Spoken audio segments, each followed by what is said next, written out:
Bon vespre, amics i amigues de Blanes. Gràcies a la biblioteca per aquesta possibilitat en aquests moments difícils, en aquests moments de privacions, que fa possible una presentació virtual d'un llibre que s'ha publicat recentment. El llibre és Romà i Rossell, el primer de tots, i el seu autor, Ernest Lluch. La satisfacció per presentar aquest llibre a Blanes a pocs dies d'un aniversari trist. El 21 de novembre de l'any 2000 varen assassinar Ernest Lluch. Farà 20 anys. Dintre de pocs dies es compliran 20 anys d'aquesta trista mort d'Ernest Lluch i avui podem dir que 20 anys sense Lluch, però també 20 anys en Lluch. I per tant aquest llibre vol ser l'aportació del seu llegat acadèmic amb un aspecte molt concret sobre l'estudi, la trajectòria, el pensament polític i econòmic del personatge protagonista d'aquest llibre, que és Francesc Romà i Rossell. Abans de parlar del llegat acadèmic i parlar concretament del llibre, voldria parlar d'Ernest Lluch. Com deia, farà 20 anys de la seva mort, però podem dir que després de tot aquest temps, el pensament, el llegat polític d'Ernest Lluch és ben viu. Jo voldria destacar 3 aspectes que visualitzen aquesta vigència del seu pensament. En primer lloc, la seva idea de socialisme. Lluch va escriure un any abans de la seva mort un manuscrit per la Fundació Campalans que començava amb aquestes paraules.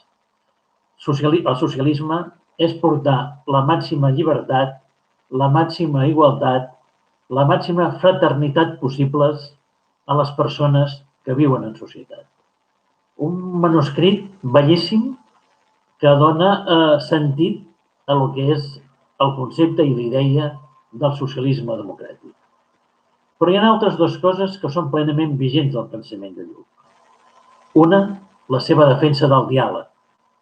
Ell ho defensava en un context molt concret, en un conflicte en el País Basc.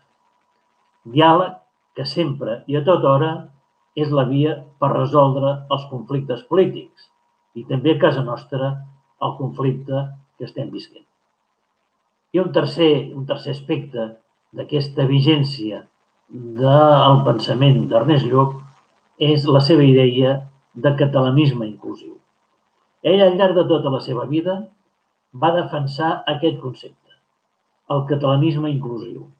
És a dir, que el catalanisme inclogui en el seu si a la majoria de la població, que el catalanisme ha de ser signe de cohesió d'un país. Si després de 20 anys de la mort d'Ernest Lluch podem parlar de la vigència del seu pensament polític, també hem de parlar de la vigència del seu llegat acadèmic.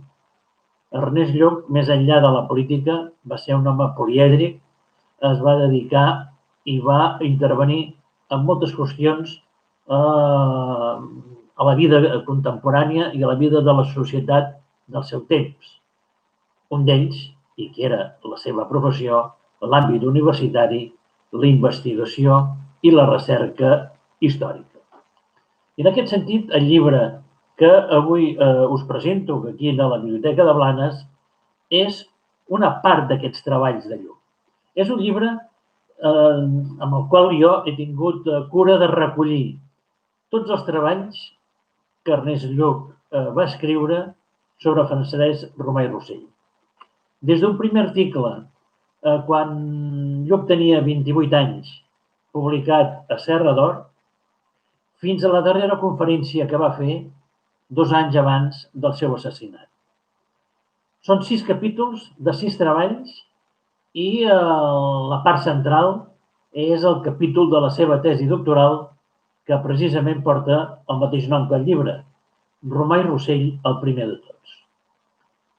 És un llibre que té un tret distintiu, és bilingüe. la meitat és en català i l'altra meitat és en castellà. Perquè s'ha respectat la versió original tal com foren escrits en el seu moment. I la tesi doctoral de l'any 71, evidentment, estava escrita en castellà. Per tant, el contingut del llibre són aquests capítols, aquest estudi, aquesta recerca de Lluc, que la va iniciar de molt jove, com deien els 28 anys, i que no la va deixar mai. Ni tampoc va deixar mai d'estudiar i de fer noves aportacions del personatge protagonista d'aquest llibre. Deixem-me ara explicar breument quin és el pensament polític i econòmic de Romà i Rossell, perquè precisament aquest pensament del nostre protagonista és el que li va donar un gran relleu en el segle XVIII. Un segle que historiadors com Jaume Vicenç Vives i Ferran Soldevila consideraven que era un segle buit, un segle desèrtic, un segle que després de la desfeta de 1714 no havien passat gaires coses per al ressorgiment del país, pel redreçament del país fins a finals del XIX amb la Renaixença. Doncs Lluc ve omplir aquest buit. Els estudis de Lluc varen aportar com a gran novetat que sí que varen passar coses en aquells temps i que va haver-hi tota una sèrie de personatges que varen formular propostes, iniciatives, precisament en aquesta direcció de redreçar el país. Un d'ells és Romà i Rossell. Per això Lluc, hi ha una frase de Lluc que diu que enmig de la foscor, i es refereix a tots els anys següents després de la Guerra de Successió, enmig d'aquesta foscor varen sorgir llums. I la primera llum que sorgeix és Romà i Rossell. Per això Ernest Lluch diu que és el primer economista català, després de la Guerra de Successió, que planteja tot un projecte reformista en l'àmbit econòmic. Lluch també diu que és el primer català, després de 1714, que reivindica llibertats perdudes per Catalunya i que eren vigents abans d'aquesta data. Però anem per la part econòmica. Què plantejava Romà i Rossell? Romà i Rossell era un mercantilista liberal. I això què vol dir? Això significa que considerava clau la intervenció de l'Estat com a propulsor i promotor de l'economia. Era també un defensor del poblacionisme. En aquest sentit, va ser un precursor de Malthus. Es va avançar a Malthus amb moltes de les idees que tenen relació amb la demografia de la nostra societat. I en aquest sentit, ell era partidari d'augmentar la població per que aquest augment poder destinar a l'augment de l'activitat productiva. És a dir, que hi hagués més mà d'obra per poder treballar, per poder tenir activitat productiva i així poder abastèixer a la població i a l'augment d'aquesta població. Per augmentar la població, Romà i Rossell plantejava una sèrie d'incentius, a mitjans del segle XVIII, incentius que amb una altra terminologia, alguns de molt semblants i evidentment adaptats en el context actual, veureu que com a principi, com a idea, no difereixen tant. Difereixen el diferent temps que vivim avui en relació a fa quasi 300 anys. Incentius com ajuts als casats amb fills. És una mesura també molt contemporània dels nostres temps. Una segona, dots a les dones solteres perquè es poguessin casar, per facilitar el seu casament i així tenir fills. És a dir, dues mesures molt directament relacionades en el foment de la natalitat. Una tercera, la millora dels hospicis, sobretot per la gent més necessitada, més desvalguda. Però aquests ajuts directes que ell proposava, aquests incentius, els considerava insuficients si no anaven acompanyats d'una millora de l'activitat econòmica. I en aquest sentit, Romà i Rossell s'avança en el seu temps amb una sèrie de propostes sobre la reforma agrària. Què plantejava Romà i Rossell en aquest àmbit de la reforma agrària? Plantejava diverses coses. En primer lloc, la no fragmentació de la propietat de la terra amb minifundis. Considerava que s'havia d'evitar per via testamentària que els llegats, les herències, comportessin un trossejament de la propietat que el resultant fossin finques molt petites i que, per tant, no fossin poc productives en l'àmbit agrícola. Una segona mesura que planteja en relació als latifundis no qüestiona la propietat privada, però defensa una figura que és l'emfiteusi perpetu, el cens emfitèutic, que no és altra cosa que el dret d'ús de la terra a canvi d'un pagament anual, d'un pagament que coneixem com a cens. I una tercera via d'aquesta reforma agrària és la divisió dels béns comunals, dels béns del comú. Ell considerava que estarien millor en mans de petits propietaris que no del comú, perquè així tindrien una més alta productivitat en el conreu de la terra. Una altra mesura en l'àmbit de la reforma agrària va ser la proposta de l'abolició de la taxa de grans. Per quin motiu plantejava eliminar aquesta taxa? Doncs perquè considerava que d'aquesta manera es facilitaria l'activitat comercial, es fomentaria el comerç interior en el si de Catalunya i en el si d'Espanya per tots aquests productes conreats. Un altre eix del pensament econòmic de Romà i Rossell és un tema que ens pot semblar xocant, vist en la perspectiva dels anys, però ja veurem que no tant, perquè amb l'evolució de la societat també ens n'hem anat adaptant. Ell era favorable als béns de luxe. En el segle XVIII, ser favorable en els béns de luxe era una cosa mal vista, era una cosa que fins i tot la Inquisició la perseguia. Però Romà i Rossell ho defensava. Fins i tot defensava la creació d'un ministeri del luxe. Del luxe per quina finalitat?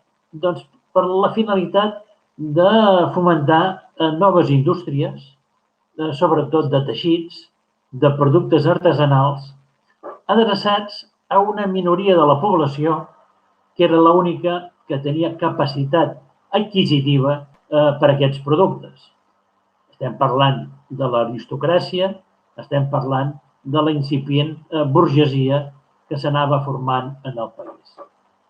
Béns de luxe que en l'evolució i amb el pas dels temps hem vist que avui en dia és el consum, la societat de consum que tenim, consum que és imprescindible dins la societat capitalista per mantenir l'activitat econòmica.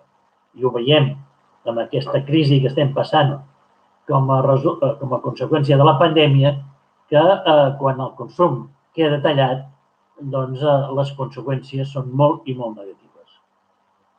Però hi ha una diferència, que el consum d'avui està a l'abast del conjunt de la població, bàsicament de l'àmplia majoria de la població, i el luxe que defensava Romà i Rossell en aquells anys només era per una minoria. Minoria que avui també té accés a productes de luxe. Continuen existint i continuen essent per una minoria. Però la gran diferència entre avui i l'ahir és que avui hi ha el consum de moltes matèries i de molts béns que en aquella època era una qüestió privativa per la majoria de la població, però feines tenien per tenir un plat a taula cada dia i poder menjar. Romà i Rossell també va ser defensor dels gremis catalans. Va ser un ferm defensor d'aquests gremis que varen tenir un paper molt important a Catalunya durant aquella època.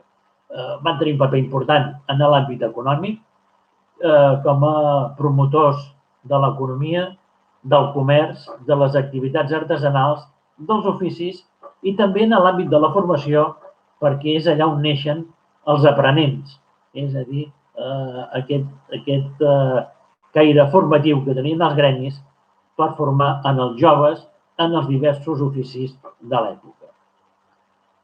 També defensava Romà i Rossell la llibertat econòmica i era una altra qüestió, el prohibicionisme, és a dir, en paraules d'avui, el proteccionisme.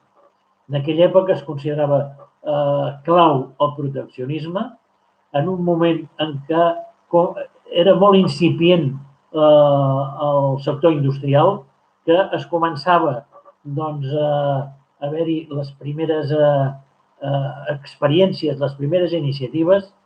Ell considerava que el país s'havia de protegir, havia de protegir la seva activitat econòmica amb una finalitat d'importar menys i al mateix temps exportar més.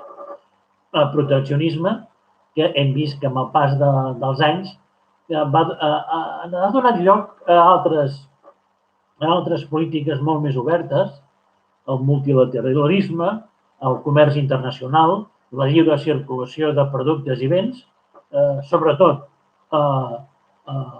el nostre marc europeu, però també a nivell internacional, fins que han sortit governs que han tornat a defensar mesures i polítiques ja antigues.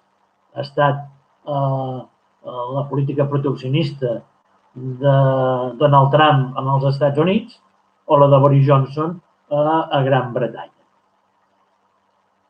Romà i Rossell era un defensor del lliure comerç amb Amèrica. Considerava que els productes catalans havien de trobar un canal de sortida cap a Amèrica, al mateix temps que defensava també un comerç a la Mediterrània a través del port de Trieste.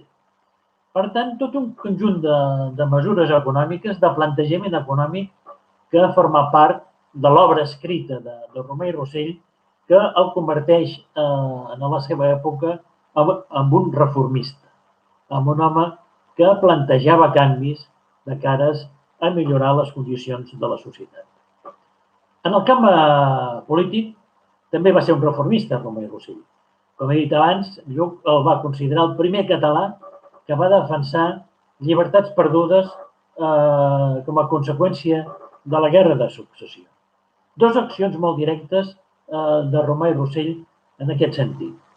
Com a advocat dels gremis catalans, va defensar que recuperessin la representativitat en el Consell de Cent a l'Ajuntament de Barcelona, que l'havien perdut amb motiu del decret de nova planta. I també va defensar que la Universitat de Barcelona tornés a Barcelona. A partir de 1714, la Universitat de Barcelona es va tancar i es va traslladar a Cervera. Ell va defensar que tornés a Barcelona. No va ser possible fins unes dècades més tard. Com deia, ell tot això ho deixa per escrit en la seva obra, una obra que en el camp polític també té, com també deia, un caire molt reformista. Perquè Romà i Rossell, dins de la monarquia borbònica del moment, perquè, com veurem, ell treballava dins l'administració borbònica, plantejava canvis, plantejava reformes. Hi ha una frase de Romà i Rossell molt entenedora. Diu, els vencedors han d'aprendre dels vençuts. I en aquest sentit, el model polític de Romà i Rossell no combregava amb el de la monarquia borbònica, que era un model centralista, absolutista, que s'emmirallava amb el model francès, amb el model jacobí de la França del costat. Ell mirava molt més enllà. Ell mirava cap a l'Europa del centre, cap a l'Europa de l'est, mirava a l'imperi austro-húngar, perquè considerava que era un model que concordava més amb les seves idees polítiques. Defensava un model que avui en diríem federalitzant, de respecte de la diversitat nacional, de respecte de les diferents cultures, de les diferents religions, de les diferents costums i tradicions. Defensava que els diferents territoris poguessin tenir una diferent legislació. Lluc deia de Roma i Rossell que era un defensor d'un estat plurinacional. Aquesta era l'idea de Romà i Rossell, un estat plurinacional. Josep Fontana, un altre historiador, deia que Romà plantejava una nació de nacions, o més ben dit deia, una gran nació integrada per petites nacions. Però, en definitiva, Romà i Rossell defensava una plurinacionalitat que s'havia perdut amb la Guerra de Successió. El seu projecte reformista va ser un intent frustrat de reformar l'Estat. Plantejava, només a tall d'exemple, iniciatives i plantejava propostes com que els càrrecs públics fossin ostentats per autòctons, que s'havia de deixar l'Estat, la monarquia havia de deixar d'enviar emissaris a regir les diferents institucions i que aquestes havien d'estar regides per autòctons. I plantejava, doncs, aquí va plantejar un projecte de l'abogado general del público, que era unes institucions de caire provincial, en aquest cas la província s'entenia el conjunt del Principat, per dotar de mecanismes molt més lligats al territori. I una segona ja l'he esmentada, defensava el mateix que defensaven el model austro-hongarès, lleis diferents per a cada territori. I per la corona d'Aragó i pels territoris que la composaven, defensava que poguessin tenir la seva pròpia legislació. Ernest Lluch ho resumeix aquest programa reformista de Romà i Rossell amb aquestes paraules. Deia Lluch que perquè tot aquest programa es realitzés, calia que en el marc polític general es donessin 6 condicions. Una monarquia fos il·lustrada entre el despotisme i la democràcia, la voluntat i la constància a introduir millores, premiar el mèrit al treball, eliminar les discriminacions contra parts d'Espanya, promoure l'educació pública, això plantejava a mitjans del 18, i fer actuar tots els ressorts al mateix temps. Aquest era el programa reformista, el projecte reformista de Romà i Rossell. Romà i Rossell era un home il·lustrat, bevia de la il·lustració europea, de les noves corrents, de les noves idees que circulaven per Europa en aquells temps. Entenia que la raó com a forma d'establir un sistema ètic a partir de la racionalitat i de l'humanisme amb 2 clars objectius, la millora del benestar de la societat i aconseguir una societat culta que pensés per a si mateixa. Romà i Rossell, com deia, va ser un il·lustrat del segle XVIII. Ernest Lluch va ser un il·lustrat del segle XX. Romà i Lluch, 2 il·lustrats i 2 reformistes en 2 temps, en 2 contextes molt diferents de la nostra història. Però, en definitiva, 2 il·lustrats i 2 reformistes. Lluch diu de Romà i Rossell que va ser un home important, que va fer coses importants en temps extraordinàriament difícils. Potser, i com a resum, diu Lluch, el més destacat que va fer és recuperar un fil que semblava tallat des de 1714. Gràcies a Romà i a gent com ell, la memòria històrica dels pobles no s'ha perdut i s'ha anat transmetent fins a nosaltres. Aquesta és la finalitat d'aquest llibre. Transmetre la memòria històrica del segle XVIII d'un empordanès, Francesc Romà i Rossell, que va ostentar càrrecs públics importants en el seu temps.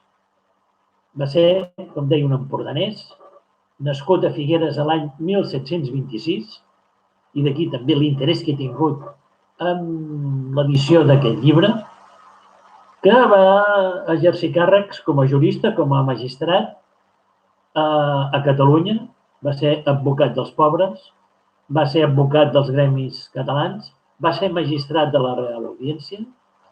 A Castella també va ocupar càrrecs públics en l'àmbit de la justícia en diferents ciutats catalanes. I, finalment, com les seves idees eren incòmodes, tant a Catalunya com a Castella, perquè a Catalunya les autoritats de moment eren més borbòniques que el propi rei, i a Castella les èlits de l'administració tampoc els agradava els canvis i les reformes que plantejava Romà i Rossell. Però això és una forma de treure's a Romà i Rossell de sobre. Primer se la van treure de sobre a Catalunya i se'n va anar a Castella. I a Castella, per treure'l de sobre, va ser nomenant-el per un càrrec important a Mèxic. És a dir, el van obligar a travessar l'Atlàntic per tenir un càrrec molt important, el de regent de la Real Audiència de Mèxic, el que avui en diríem president del Tribunal Suprem, el segon càrrec en importància en el Mèxic d'aquell temps. I en funció d'aquest càrrec també va ser virrei interí i capità general interí de Mèxic durant uns mesos a la mort del titular i fins que no va arribar al seu substitut. Per tant, com veieu, és un personatge important en quant a pensament econòmic, en quant a pensament polític i en quant a trajectòria pública per als càrrecs que va arribar a ostentar. Per tant, com deia, el llibre vol recuperar el fil històric, la memòria històrica d'aquest personatge de Romà i Rossell de la mà d'un gran estudiós que va ser Ernest Lluch. Ernest Lluch es va convertir en el gran referent de la historiografia catalana del segle XVIII. Ernest Lluch va crear escola a nivell acadèmic. Molts deixebles varen continuar la seva tasca de recerca i investigació que ell va iniciar d'aquest període que es coneix com els 700. Per tant, aquest llibre té una doble finalitat: donar a conèixer un personatge empordanès com va ser Romà i Rossell i retre homenatge a la figura d'Ernest Lluch en els 20 anys del seu assassinat. 20 anys sense Lluch, però 20 anys amb Lluch. Moltes gràcies per la vostra atenció i fins a la propera, que esperem que pugui ser ja en plena normalitat i ens puguem trobar a la vostra biblioteca presentant altres llibres o parlant d'altres qüestions del nostre temps i de la nostra societat. Moltes gràcies i fins una altra.